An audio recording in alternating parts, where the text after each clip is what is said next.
If you're ever in the downtown San Diego area, you may see a van like this drive by. But it's not just a van. It's a lifeline for people experiencing homelessness. We don't give up on people. No matter what. We have clients that, like I said, some days they're willing to work with us and they're willing to accept our help, and then they aren't. But no matter what, we don't give up on them. We keep coming back even when they don't want us to. That's Father Joe's Village's street health team outreach worker, Michelle Lefevre. KPBS joined her and Supervisor Jennifer Wilkins on a recent afternoon to see their homeless outreach work firsthand. The team's daily interactions start with offering what they call tools of engagement. Hey guys, somebody some water, some snacks? Yes. Wilkins also trains clients to use Narcan, which can reverse opioid overdoses. You can do a sternum rub to see if they have any signs of life, and if not, you can take out the second dose and then do another dose in the nostrils. Okay? But make sure you are calling for emergency services or asking someone to help you. Okay, thank you. According to the county medical examiner, 214 unsheltered residents have died from overdoses so far in 2023. Most were from fentanyl. Stephen Brown has been living on the streets for the last 6 months. Without them, I couldn't be walking right now. My leg was really infected. It was bad, and it was hurt. And they looked at it and said, hey, we got a solution for you. And they gave me my medication and everything I needed. Yeah, I couldn't have done it without them. I didn't know what to do without them. Every day is different for the team, but one thing is always consistent. They make an impact in the lives of homeless San Diegans. We see people physically heal. We see people's health get better because they started taking their medications.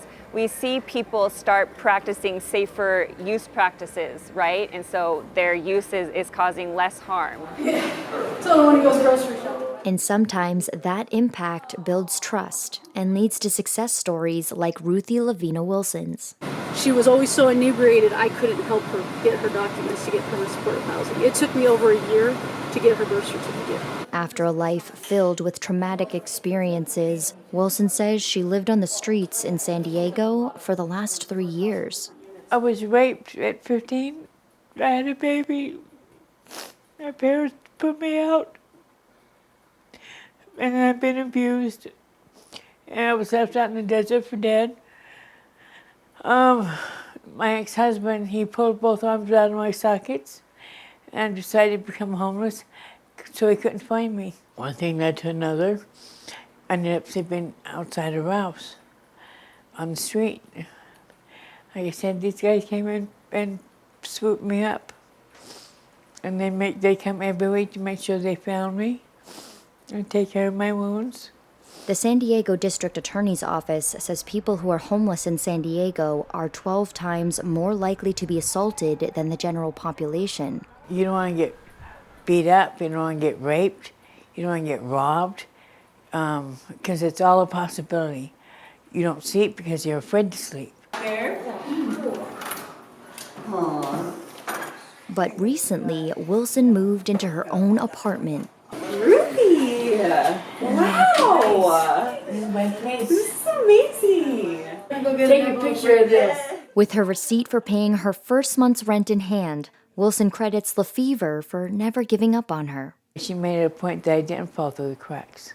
Come on, hug me. Look how far you've come! I know, huh? Getting people into housing is the ultimate success for the street health team, but Lefevre counts all the milestones. They want to have the conversation of like, hey, I want to get clean and sober. Can you help me?